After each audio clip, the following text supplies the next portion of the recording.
katabra. Kalabrandu kanta sekete bron. Randalabo shata. Laka branda kunta sekele brondo kises nemnuluse. Leta branda kunta labo shata bababa. Rakata branda kunta sekele branda lungelebo shata. Loko bobo bobo santa bababa. Randa kanta ba sekele branda kunta kantaka. Lebrondo shata branda kunto se. Libranda kunto lebo kanta labo shata labra. Loko tolobo rinde kises nemnuluse.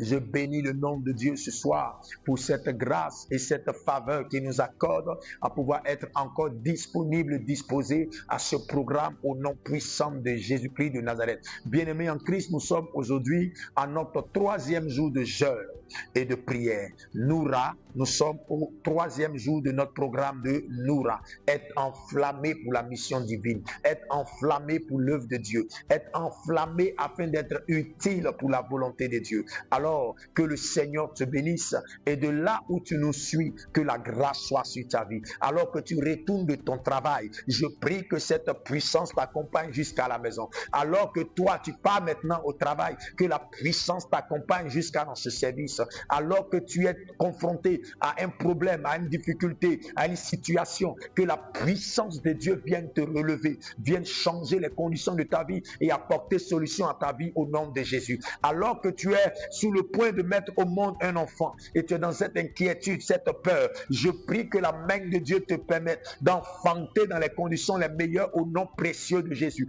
Alors que tu es en quête d'un emploi, tu as frappé toutes les portes sans issue, je prie au nom de Jésus que la main de Dieu t'envoie dans les lieux où ta gloire sera manifestée au nom suprême de Jésus-Christ de Nazareth. Alors que tu te retrouves seul, sans soutien et sans aide, je prie que Dieu envoie des hommes, Dieu envoie des femmes qui viendront bénir ta vie, bénir ta personne, que toutes les portes fermées au devant de ta vie soient ôtées, brisées dans le nom précieux de Jésus, que toute main contre toi échoue au nom de Jésus. En cette année 2026, que les projets nocturnes, les projets dans le secret contre toi échouent au nom précieux de Jésus. Je prophétise en tant que prophète sur ta vie, je parle en tant qu'un père sur ta vie, que les projets des démons échouent, que les projets du diable échouent, que les projets de Satan échouent, que les projets de la sorcellerie contre toi échouent. Toi qui es malade, couché à l'hôpital,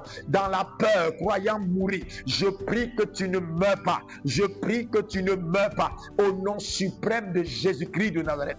Que la grâce et la faveur de Dieu soient sur ta vie, que le Dieu qui bénit te bénisse, que le Dieu qui garde te garde, que le Dieu qui couvre te couvre, que le Dieu qui assiste t'assiste, que le Dieu qui protège te protège au nom suprême de Jésus-Christ de Nazareth. Bien-aimé, que le Seigneur te bénisse et que sa divine grâce soit sur ta vie. Nous sommes à Noura et aujourd'hui, 3e jour de notre programme de jeûne, 3e jour pour être enflammé de la puissance de Dieu, enflammé de la présence de Dieu. Nous avons partagé 2 jours déjà merveilleux que nous avons passés ensemble et aujourd'hui, en ce 3e jour, je crois que l'Éternel accomplira de grandes choses dans ta vie et je crois que l'Éternel manifestera une action parfaite dans ta vie afin que là où tu étais bloqué, tu sois débloqué afin d'aller de l'avant et expérimenter à une nouvelle grâce, une nouvelle onction, une nouvelle puissance au nom puissant de Jésus. Ma prière pour toi, c'est que alors que nous serons en train de finir ce moment, ta vie puisse témoigner des bienfaits de l'Éternel. Ta vie puisse expérimenter de la grâce de Dieu, de la faveur de Dieu. Alors que nous serons en train de finir ce temps, je prie que l'Éternel te fasse du bien. Nous sommes à 21 jours de jeûne et de prière et aujourd'hui nous sommes au 3e jour. Que pendant que tu seras en train d'observer avec nous ces 21 jours de jeûne et de prière, que le ciel reconnaisse ta vie et que tout ce qui était stoppé dans le ciel t'appartenant soit déversé sur ta vie dans le nom de Jésus. Déverse dans ta vie et dans ta maison au nom de Jésus. Que le ciel te reconnaisse afin de briser toute malédiction familiale, toute malédiction ancestrale qui avait pour habitude de subsister dans ta vie et dans ta famille à cause de toi. Que l'onction détruit cela dans le nom suprême de Jésus-Christ de Nazareth. Alors bien-aimés en Christ, aujourd'hui, en ce 3e jour, j'ai dit que j'allais enseigner sur comment avoir l'onction. Comment avoir l'onction. Alléluia. Cette onction dont nous parlons, comment est-ce qu'il faut l'avoir? Est-ce qu'il y a une attitude à tenir? Est-ce qu'il y a un comportement à adopter? Est-ce qu'il y a une manière de faire? Qu'est-ce qu'il faut faire pour pouvoir obtenir cette onction dont nous sommes en train de parler? Alléluia. Vous savez, les enseignements divers, les enseignements peuvent varier et on peut donner plusieurs explications et autres. Mais le mien, c'est que moi je sais comment est-ce que je l'ai obtenu, comment est-ce que je l'ai reçu. C'est comme ça que je vais te l'apporter, alléluia, afin qu'en l'appliquant dans ta vie, cette même dose d'onction puisse se manifester dans ta vie. Comment j'ai reçu l'onction et comment je reçois à la transmettre. Si tu suis cet enseignement jusqu'à la fin, je crois que tu pourras aussi expérimenter à cette grâce et à cette faveur de Dieu au nom suprême de Jésus-Christ. Ma prière pour toi, c'est que tu sois connecté jusqu'à la fin de ce programme de prière, que tu ne puisses pas te déconnecter, que tu sois connecté jusqu'à la fin afin de recevoir aussi les secrets et recevoir aussi ce qu'il faut pour pouvoir aller de l'avant dans le ministère. Alléluia. Ce que je vais révéler peut être discutable, mais mais ce que je veux dire derrière cette parole, c'est que c'est ce que j'ai adapté à ma vie qui a produit de l'effet. Vous savez, on ne peut que présenter ce qui marche pour nous.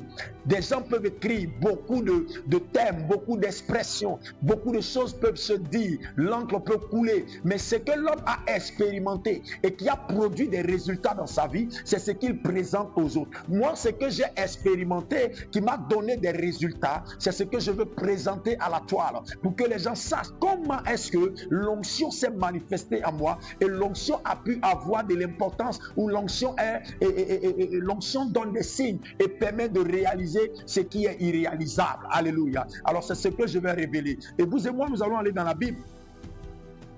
Dans le livre de Genèse chapitre 32, Genèse chapitre 32, à partir du verset 24. Nous allons faire notre lecture à partir du verset 24.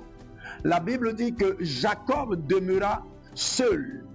Alors un homme lutta avec lui jusqu'au lever de l'aurore. Voyant qu'il ne pouvait le vaincre, cet homme le frappa à l'emboîture de la hanche. Et l'emboîture de la hanche de Jacob se démit pendant qu'il luttait avec lui. Il dit, laisse-moi aller, car l'aurore se lève. Et Jacob répondit, je ne te laisserai point aller, que tu ne m'aies béni. Il lui dit, quel est ton nom? Et il répondit, Jacob. Il dit encore, ton nom ne sera plus Jacob, mais tu seras appelé Israël, car tu as lutté avec Dieu et avec des hommes, et tu as été vainqueur. Alléluia. Tu as lutté avec Dieu et avec les hommes, et tu as été vainqueur. Vous savez, dans l'histoire que nous venons de lire, c'est une histoire qui se produit au temps de Isaac, qui est le fils d'Abraham. Isaac étant fils d'Abraham, ma Bible dit que Isaac vieillit. Et à sa vieillesse, il va décider de bénir ses enfants. Quand il décide de bénir ses enfants, l'enfant qu'il décide de bénir était Isaü.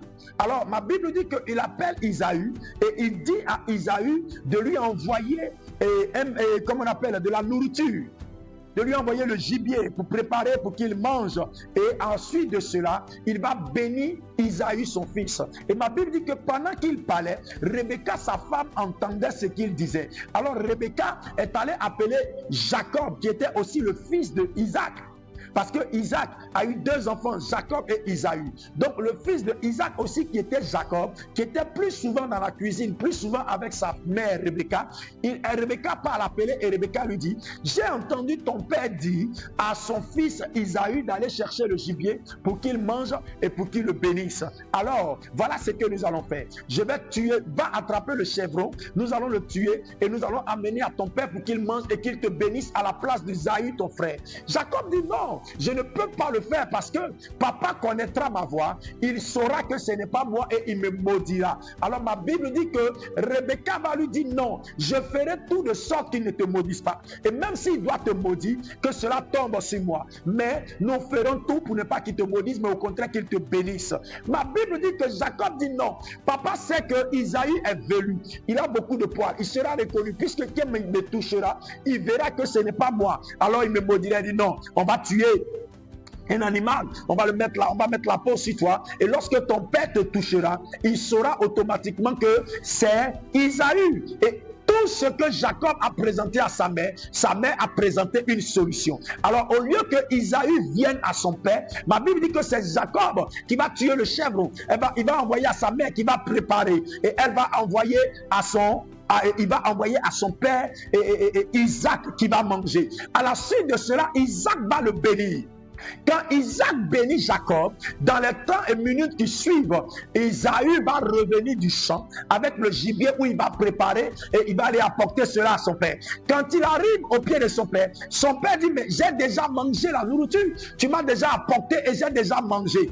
Oh, il a su que Jacob était passé avant lui. Alors il va émettre en lui l'idée de sucer, de tuer Jacob, l'idée d'assassiner Jacob, de la même manière que Caïn a assassiné Abel. C'est de cette même manière que Isaïe voulait assassiner Jacob. Alors Jacob va recevoir de sa mère une instruction en lui disant de fuir le pays pour aller dans le pays d'où elle vient. Parce qu'elle venait d'un autre pays et elle dit qu'il parte chez Laban qui est son frère. Et arrivé là-bas, il pourra vivre caché, il pourra vivre heureux. Parce que s'il reste là, son frère Isaïe va le tuer.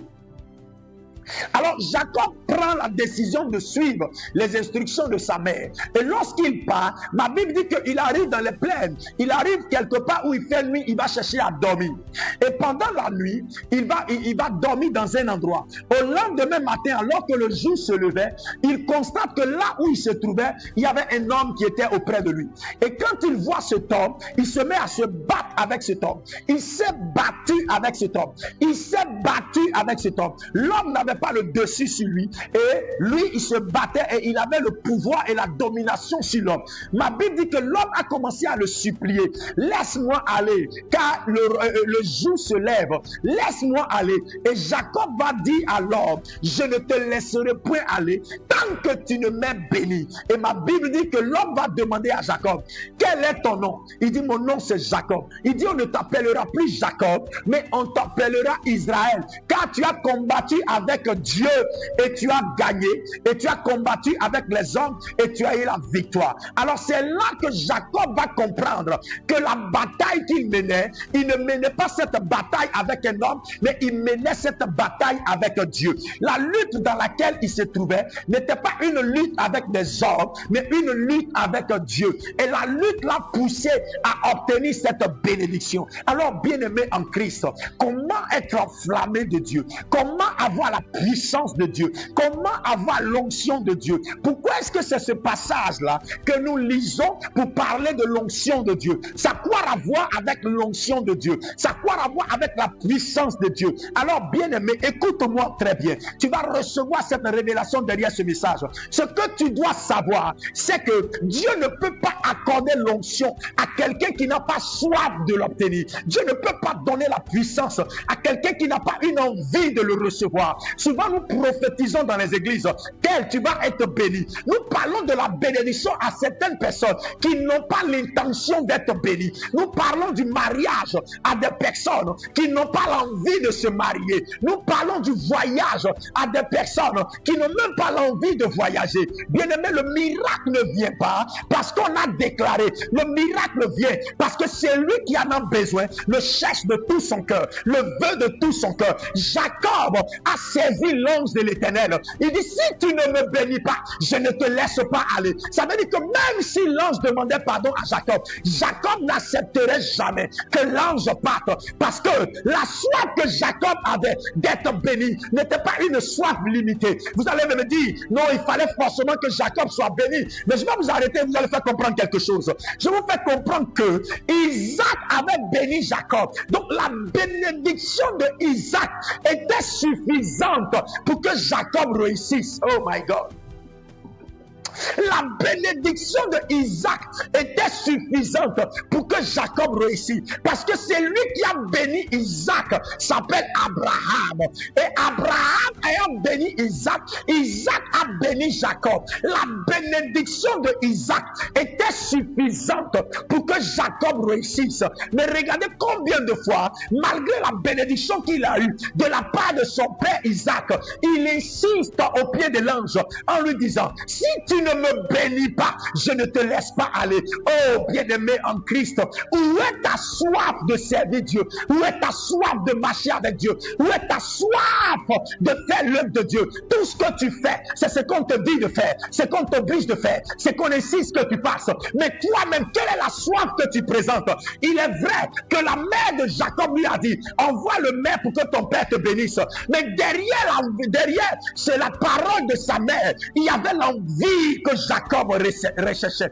Il y avait l'envie que Jacob recherchait. Depuis, avec son frère, il lui demandait son droit d'aînesse. Parce que Jacob avait une soif de réussir. Jacob avait une soif d'être grand. Jacob avait une soif d'être au sommet. Alors, il réclame le droit d'aînesse de son frère. Son frère lui donne. Alors, malgré que sa mère lui a dit, envoie le chemin pour que ton père mange, lui-même, il avait le désir de réussir, le désir d'être béni, le désir d'avancer, le désir d'évoluer. C'est pourquoi quand l'ange arrive, il présente ce même désir pour que l'ange le bénisse. Bien-aimé, où est ton désir dans l'œuvre de Dieu? Le désir a disparu dans notre cœur. Tout ce qu'on fait, c'est ce qu'on nous a dit de faire. Tout ce qu'on applique, c'est ce qu'on nous a dit d'appliquer. Le désir de se réveiller et de prier le Seigneur est parti. Le désir de se réveiller à 3 heures du matin a fui notre esprit, a fui notre corps. Le désir de se réveiller à 4 heures du matin pour chercher Dieu a disparu de notre existence. Le désir de s'asseoir devant la parole, en train de lire, chercher, à découvrir Christ a disparu de notre esprit. Le désir d'aller évangéliser, le désir de faire l'œuvre de Dieu a quitté notre cœur. Nous sommes penchés sur la bénédiction, nous sommes penchés sur le succès. Comment je vais faire pour avoir mon mariage? Comment je vais faire pour travailler? Comment je vais faire pour réussir? Or, toutes ces choses sont cumulées dans l'onction. L'onction permet que la réussite arrive. L'onction permet que le mariage arrive. L'onction permet que le succès arrive. Jacob va dire à l'ange, je te laisse pas partir si tu me bénis pas. Pourquoi il réclame la bénédiction malgré toute bénédiction qu'il avait eu de son père? Parce que même ce qu'il a eu, il pensait que cela était insuffisant. Lui, bien-aimé, la soif, c'est ce qui présente le manque d'étanchéité. C'est quoi que j'ai bu, mais ma soif n'est pas étanchée. Ma soif n'est pas suffisante. Malgré que je mange, j'ai encore besoin. Malgré que je bois, j'ai encore besoin. Malgré que c'est ici, moi, j'ai encore besoin. Chaque fois que je finis de prêcher, j'ai encore l'envie de prêcher. Chaque fois que je finis de faire le culte, j'ai encore l'envie de faire le culte. Chaque fois que je finis d'aller à l'église, j'ai encore l'envie d'aller à l'église. Chaque fois que je finis de lire, j'ai encore l'envie de lire. Chaque fois que je finis de prêcher, j'ai encore l'envie de prêcher. Chaque fois que je finis de prier, j'ai encore l'envie de prier. C'est ça ma soif, bien-aimé. Et voici l'une des raisons pour laquelle l'onction habite mon corps. Vous ne pouvez pas avoir l'onction si vous ne manifestez pas le désir. Oh la gabashutabra, libro kantamasuka labra. Si vous ne manifestez pas le désir, si vous ne manifestez pas cette soif, vous ne pourrez pas avoir l'onction. Si vous ne manifestez pas cette soif, je veux dire à quelqu'un qui est en train de me suivre, écoute-moi, où est le niveau de ta soif? Montre-moi le niveau de ta soif. Montre-moi le niveau de ta soif. Il est en train de baisser. Il est en train de baisser. Jésus dit, qui cherche trouve. Quand vous arrêtez de chercher, la chose n'arrive plus. Mais quand vous continuez de chercher, la chose ne fait que s'intensifier. Où est ta soif, enfant de Dieu? Où se trouve ta soif? Dans tout ce que nous sommes en train de dire, où se trouve ta soif? Dans ce dont nous sommes en train de parler, où se trouve ta soif? Ce que je suis en train de dire, bien-aimé, est important et essentiel, afin que tu comprennes que tant que tu ne présentes pas une soif, il ne peut pas avoir de miracle. Il ne peut pas avoir de miracle. Aujourd'hui, même nos églises, les malades viennent et se retournent encore malades. Vous savez pourquoi? Ce n'est pas par moment la faute du pasteur. Ce n'est pas par moment la faute de qui que ce soit. Par moment, c'est la faute de celui même qui est malade. Regardez comment on supplie le malade de venir en prier pour lui. Pardon, viens, on va prier pour toi. Tu es malade. Viens, quand tu vas venir, on va prier pour toi. Le pasteur va prier, on ne sait jamais. Peut-être que tu vas guérir. Regardez comment on supplie quelqu'un qui a sa vie misérable de venir à l'église. Non, tu sais, 2 jours là, ton travail est gâté. On ne sait jamais, viens à l'église. Parce que peut-être le pasteur va prier pour toi, il va voir une révélation où ça va aller. Regardez combien de fois on insiste sur la vie de quelqu'un qui lui-même est conscient que rien ne va chez lui. On insiste sur la vie de quelqu'un qui est conscient que tout est renversé dans sa vie. On convainc quelqu'un qui lui-même est conscient que rien ne va. Il faut d'abord le convaincre avant qu'il vienne à l'église.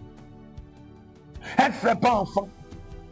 Mais il faut la convaincre de venir à l'église. Ah, depuis là, tu es marié, il n'y a pas d'enfant. Toi-même là, viens à l'église, viens voir le pasteur là. Il y a un pasteur qui va prier pour toi. Moi-même là, après Dieu là, c'est les gens qui l'obligent à venir. Alors quand elle vient comme ça, il n'y a pas de suite. Quand elle vient, il n'y a pas de miracle. La plupart des miracles sont manifestés par la soif qu'on a. Je veux prier pour toi ce soir, afin que cette soif se manifeste à partir d'aujourd'hui. Où est le degré de ta soif? Ma Bible dit qu'il y avait un monde qui suivait Jésus, qui pressait Jésus, qui secouait Jésus. Il y a un monde qui marchait avec Jésus. Cependant, il y a une femme qui avait le désir d'être guérie.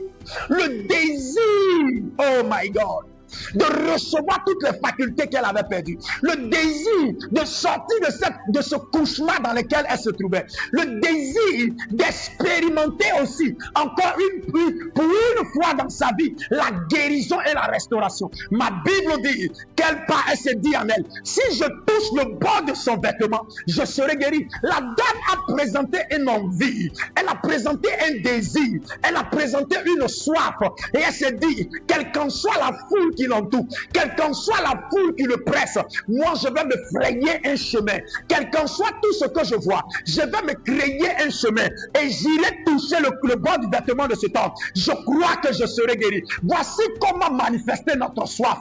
Quel qu'en soit ce qui se présente, ce n'est pas ça l'obstacle. L'essentiel, je vise vers le sommet. Il y a un Dieu qui m'entend. Quels que soient les problèmes que j'ai, pleurer n'est pas la solution. Quel que soit le malheur dans lequel je me tiens, pleurer n'est pas la solution. Je vise celui qui est au sommet. J'irai jusqu'à lui et je crois qu'il exaucera ma prière. Je crois qu'il entendra ma prière. Pleurer n'est pas la solution. Me plaindre n'est pas la solution. Chercher qui à la base n'est pas la solution. Connaître qui est le sorcier qui me poursuit n'est pas la solution. La solution idéale, c'est que je trouve celui qui est assis au sommet parce qu'il a la solution pour ma vie. Il peut répondre à la condition de ma vie, répondre aux problèmes que j'ai. Et c'est ce que la dame a dit. Si je pars et je touche le bord de son vêtement, je serai guéri. Voici sa soif. Des gens souffrent, ils ne travaillent pas. Mais il faut qu'on insiste pour qu'ils viennent à l'église. Et ils pensent que venir à l'église dans cette insistance, ils vont obtenir. Dieu n'est pas corrompu. On ne peut pas le corrompre. C'est pourquoi la Bible dit que si vous cherchez de tout votre cœur, vous le recevrez. Il dit tout ce que vous demanderez par foi. La foi, c'est la conviction qu'on a. Donc, conviction, c'est la certitude. Quand tu as une certitude, tu ne dors pas. Tu ne dors pas, bien-aimé. Tu ne dors pas. Mais dans la mesure où tu vas rester, où les gens vont te demander pardon, vont t'obliger à venir, si c'est dans cette mesure, bien-aimé, tu ne peux pas avoir l'onction. Donc, l'onction se manifeste dans notre vie à partir de la soif que nous avons. C'est cette soif qui donne cette onction. Regardez, bien-aimés, après que Jésus soit parti, ma Bible dit que quand Jésus a enseigné à ses disciples, il leur a parlé du Saint-Esprit qui doit venir. Pierre a manifesté un désir d'obtenir ça. Aïe, aïe, aïe, aïe. Si à cause de ça, Jésus est revenu parler du Saint-Esprit, alors il faut qu'on le reçoive. Il faut qu'on l'obtienne. Il faut qu'on l'ait. Il faut qu'on le reçoive maintenant. Pierre était dans la chambre haute. Jean était dans la chambre haute, où ils vont commencer à prier pendant des jours. Ils ne sortaient plus. Ils ne descendaient plus. Ils n'allaient nulle part. Ils étaient dans la chambre haute en train de crier à l'Éternel. Souviens-toi de la promesse. Souviens-toi de ce que tu nous as dit. Souviens-toi de ce que tu nous as enseigné. Souviens-toi, Seigneur. Ma Bible dit qu'ils ont prié jusqu'à ce que le Saint-Esprit descende sur eux. Nous, aujourd'hui, on prie 2 fois, 3 fois, on ne voit pas, on quitte. Où est ta soif? Où se trouve ta soif, chrétien?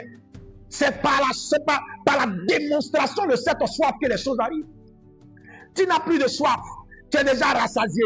L'onction ne peut plus venir. C'est comme un verre qui est plein d'eau. Si vous remettez de l'eau, ça va baisser.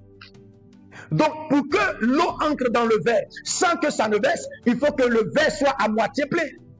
Donc, si toi, tu es déjà rempli, qu'est-ce qu'on va te donner, tu vas avoir? Or, ce que vous devez savoir, c'est que chaque jour, il y a une onction fraîche qui vient encore amplifier notre vie. Ma Bible dit que dans le désert, il y avait la manne et la caille. Et la Bible dit que Dieu va dire au peuple d'Israël de ne pas ramasser assez. Parce que chaque jour, il y avait une nouvelle manne qui tombait. Et ce qu'ils mangeaient était mieux que ce qu'ils avaient mangé hier. Donc, l'onction fraîche, c'est ce qui vient à chaque fois pour compléter ce qu'on a reçu hier. C'est pourquoi Jésus a été bien précis. Il dit, vous ferez de plus grand que ce que j'ai fait. Donc, ça qui veut dire que l'onction dans laquelle Jésus a opéré, ce n'est pas la même onction dans laquelle nous opérons. Chaque personne a une onction spécifique. Mais l'onction spécifique part du principe de la soif que nous présentons. C'est pourquoi Élisée va dire à Élie, je veux la double portion de ce que tu as. Parce que Élisée ne pouvait pas opérer avec la même onction de Élie. Il fallait que lui, il reçoive aussi la double portion de ce que Élie avait. Bien-aimé en Christ, l'onction doit être renouvelée. L'onction que j'ai opérée avec ça hier, je ne peux pas opérer avec ça aujourd'hui. L'onction qui m'a permis de guérir le malade hier ne peut pas permettre de guérir le malade aujourd'hui. Je veux plus. Alors, si j'ai guéri le malade hier et que je me contente de cette guérison pour dire, ah, hier je l'ai guéri, donc aujourd'hui je peux le guérir, je serai moi-même frustré. Parce que ce que j'ai opéré hier, si je dois opérer la même chose aujourd'hui, il faut que je m'amplifie encore. C'est pourquoi la prière ne doit pas s'arrêter. C'est pourquoi le jeûne ne doit pas s'arrêter. C'est pourquoi prêcher ne doit pas s'arrêter. Lire ma Bible ne doit pas s'arrêter. Je dois manifester une envie d'avoir, une envie d'obtenir, une soif. Je dois avoir soif et faim de la parole. Oh Seigneur, j'ai besoin encore de toi. J'ai besoin de toi. J'ai besoin de toi. Je veux plus que ce que tu m'as donné. Je veux obtenir encore plus fort que ce que j'ai reçu. L'onction que j'ai ne me suffit pas. La puissance que j'ai ne me suffit pas. Le pouvoir dans lequel j'opère ne me suffit pas. Je veux plus, papa. Je veux encore, Seigneur. Je veux encore. Je veux encore cette onction. Je la veux sur ma vie. Enfant de Dieu, où que tu me suis, tu as besoin de cette onction. C'est pourquoi réveille-toi dans la prière, réveille-toi dans l'envie, réveille-toi dans la quête, recherche encore. Oh la gada, recherche. Un jour je priais, je disais, Seigneur, j'ai besoin d'argent. Le Seigneur m'a dit, ne prie pas pour l'argent. Prier pour l'argent est la mauvaise manière de prier. Pierre n'a jamais prié pour l'argent. Il a réclamé l'onction. Quand l'onction est descendue sur Pierre, ma Bible dit les gens vendaient leurs champs pour venir mettre au pied de Pierre. L'onction attire les finances. C'est pas magie. L'onction attire les finances. Mon père disait qu'un jour, il était à la réception. Et étant à la réception, quelqu'un est venu comme ça.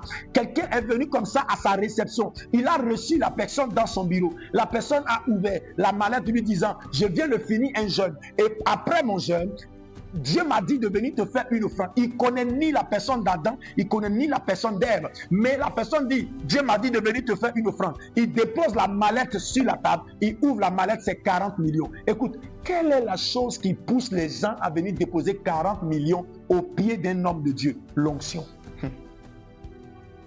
Tu n'as pas l'onction, tu seras déçu d'avoir les 5 000, 1000 francs et tu vas penser que Dieu t'a oublié, Dieu t'a abandonné.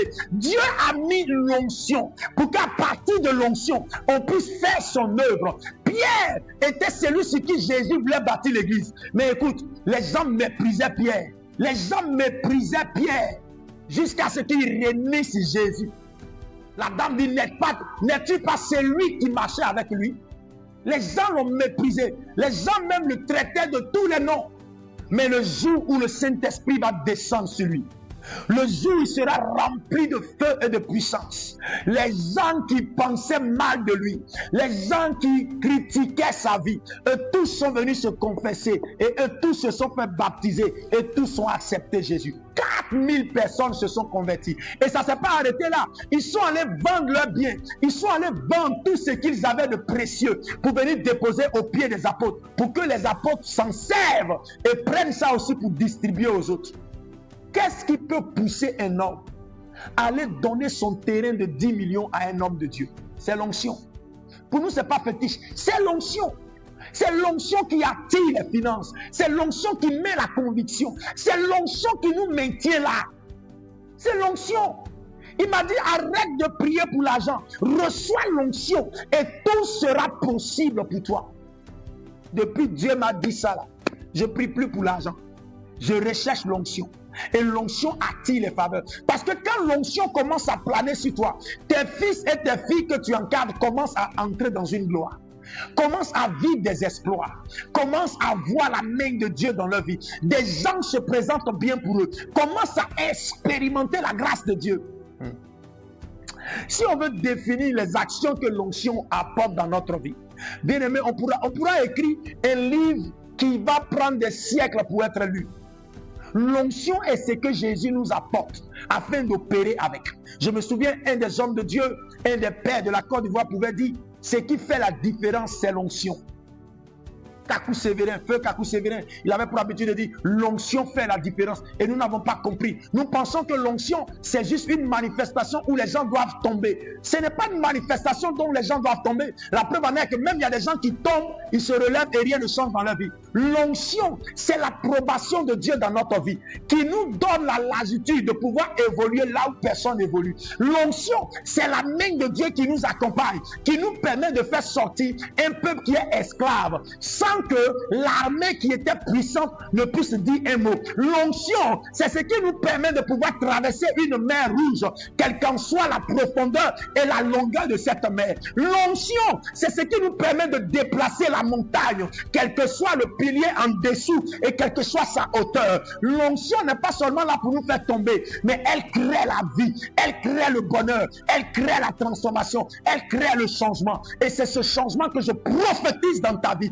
J'annonce dans ta vie, je déclare dans ta vie, reçois ce changement et que ta vie perce, ta vie monte de gloire en gloire, ta vie monte de succès en succès, au nom suprême de Jésus-Christ. Reçois cette onction de là où tu te trouves. Je la libère dans ta vie au nom de Jésus. Je libère l'onction dans tes affaires, libère l'onction dans ton ministère, libère l'onction dans tes études, je libère l'onction dans ton mariage, je libère l'onction de là où tu te trouves. Reçois cette onction et vis maintenant et prospère maintenant et réussis maintenant au nom suprême de Jésus-Christ de Nazareth.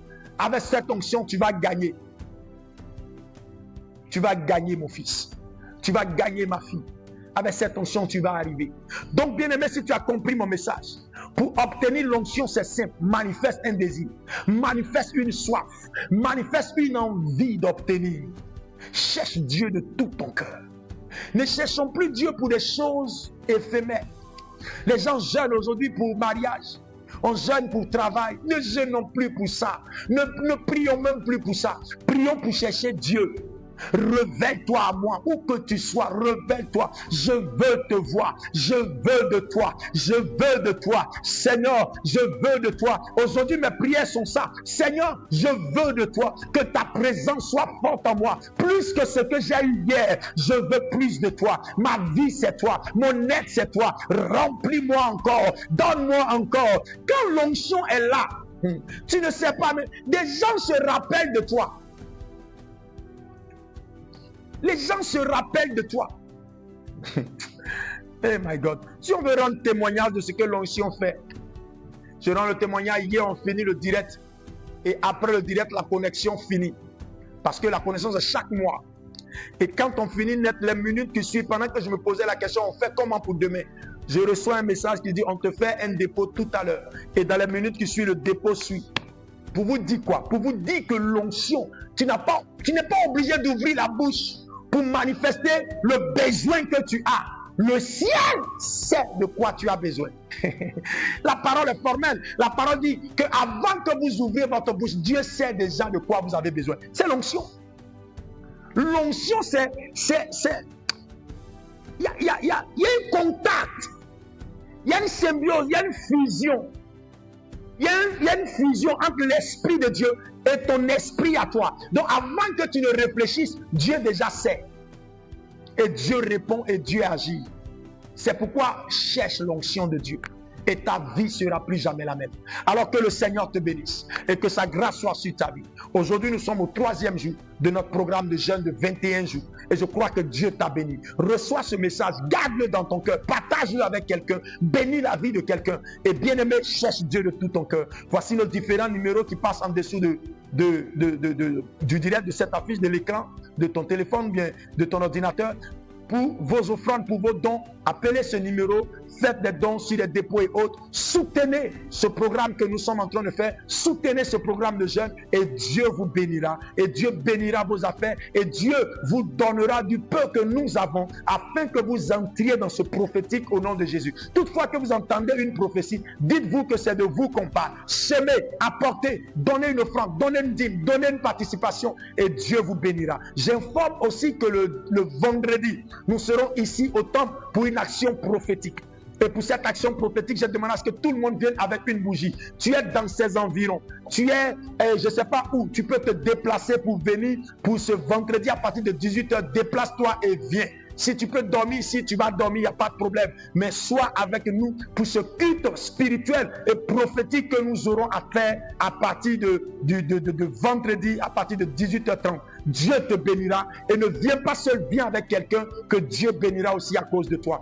Que le Seigneur te bénisse et que sa grâce soit sur ta vie. D'ici là, porte-toi bien et ne manque pas le rendez-vous de demain, 18h30, pour un programme puissant, pour un programme inédit. Que Dieu te bénisse et que la grâce soit sur ta vie. D'ici là, shalom chez toi, porte-toi bien. Que Dieu te bénisse.